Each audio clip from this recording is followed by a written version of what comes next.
One of the reasons why people come to EASD is to hear the results of the big trials, and this year is no exception. CVD-REAL has been eagerly awaited for some time, and with me I have Matthew Cavender from the USA and Ferranini, if I've got that right, from Italy. So Matthew, you were chairing the session this morning. Just give me the headline figures. So CVD-REAL was a large observational comparative effectiveness study in which we took data from 6 large countries: the United States, the UK, Germany, Sweden, Denmark, and Norway, to evaluate the effectiveness of SGLT2 inhibitors in patients with type 2 diabetes. There have been several large randomized cardiovascular outcomes trials which have specifically looked at a couple of the SGLT2 inhibitors, and we look to expand those analyses to determine whether or not these medications are also effective in real-world practice. And what we found was that those patients who were initiated on an SGLT2 inhibitor in real-world clinical practice across the world, in almost 1.4 million patients, 300,000 of which we were able to match together, that SGLT2 inhibitors were associated with lower risk of death, lower risk of hospitalization for heart failure, and lower risk of the combination of both death or heart failure. And Ellie, what does that mean to the average clinician? Because particularly I think you were interested in the stroke data. Right. Well, first of all, I summarized, just to make my task justified, the strengths and the weaknesses of the 2 different approaches, randomized controlled trials and real-world evidence. Also because these days all you read as a physician is trials.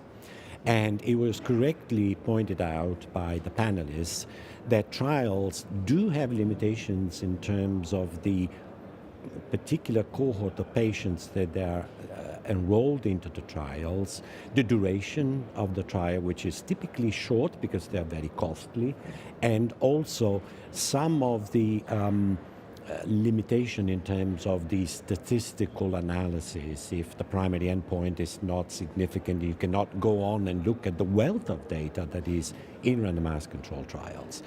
And the other weakness of randomized controlled trials, which perhaps not too many people recognize, is the fact that adverse events which have a low frequency but can be clinically important in the risk-benefit ratio for the particular patient that you're looking at are too rare to be statistically analyzed in any sensible way in randomized controlled trials, whereas this is definitely where real-world evidence is so much stronger because the numbers are orders of magnitude larger than RCTs, and the real assessment of risk linked with rare but serious adverse event can be made so much better than trials.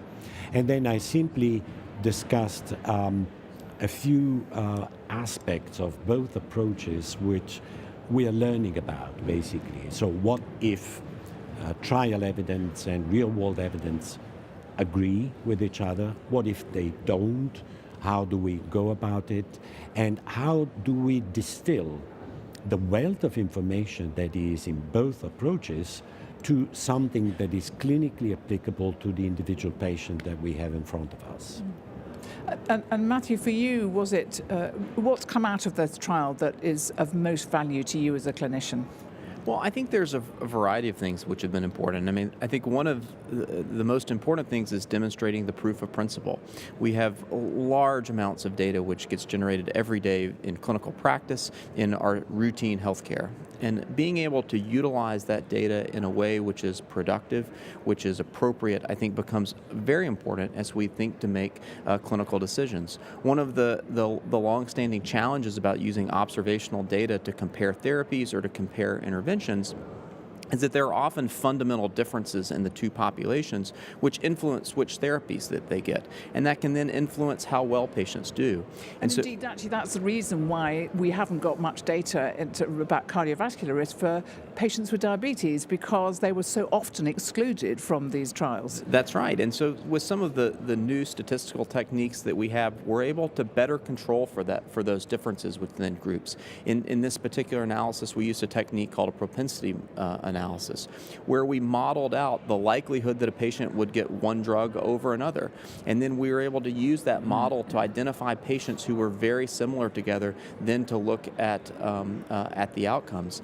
And what we found was an overall consistent message. We found a consistent message that the associations were similar across the different medications in the class. And overall, what we found was that the associations which we saw in our observational studies were overall consistent with what we've seen so far in the randomized trials. Are there some differences? There are, but if you look at it from a qualitative standpoint, qualitatively the associations are all relatively similar. And I think that is important for a couple reasons. One is that solidifies this as an important way that we generate evidence and make clinical decisions, that supplements areas, populations in which we don't have clinical data, areas in which we are unlikely to get robust clinical data. I think it also makes us feel good about the things that we've seen in our cardiovascular outcome trials to date, to make us feel good that the things that we're seeing in our randomized trials are also translating out to clinical practice. And I think thirdly is it gives us some insight into the things that we can expect from additional clinical trials, and if clinical trials were to be performed in populations for which they haven't yet been performed. And I think all of those things are some of the important ways in which we can utilize this observational data. And you can generate completely new hypotheses from it. Absolutely.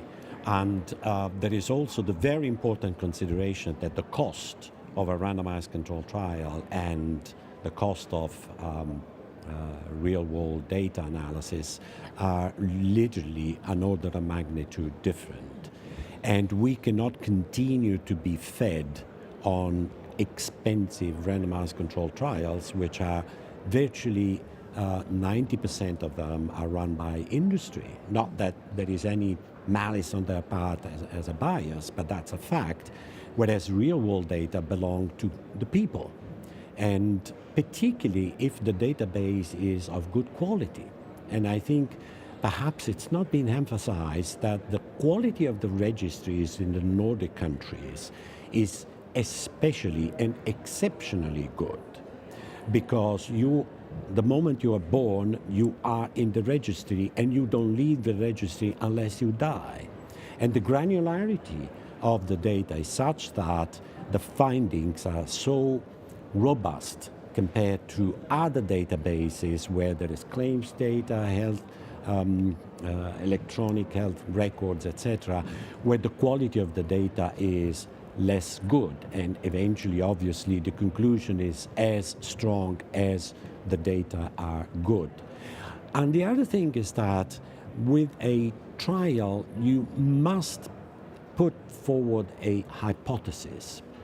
Whereas the risk with real-world data is to just embark on fishing expeditions because you have the database, you don't have a hypothesis clear on your mind, and you just go in and look at the data. But once it's done well, very well, as these colleagues did, I think it's also as important as our trials, if not more, to generate new hypotheses that can then be tested with additional subgroup trials or subgroup analyses or further analysis, additional data in the real world. And one of the things sort of to take that a step further is that we're now able to utilize some of our observational data platforms to do things that we've never done before. So one of the things that we're looking at incorporating, not necessarily in CVD-REAL, but some of our other observational data platforms, is to be able to embed randomization so that you use the observational data techniques and using the data that you get collected as part of routine care, but yet within that have therapies and interventions which are embedded that then allows you to have really the best of both worlds. You have a data capture which is reflective of an ongoing patient population, yet you have interventions which are designed to minimize confounding. Really could be a real exciting thing for the field. And finally, for clinicians around the world, what's the definitive top line now for SGLT2 inhibitors?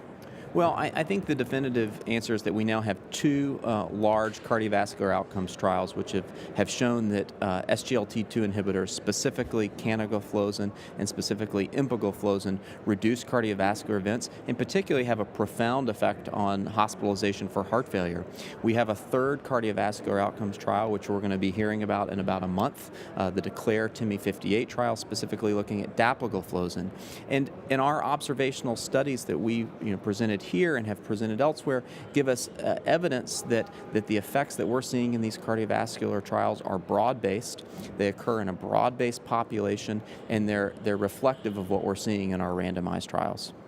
Terrific, thank you so much. So a real way, different way forward, perhaps, if I can compare the kind of the minestrone approach rather than the truffles, to use real-world data to get that real-world evidence. You can see all of that presentation on EASD.org.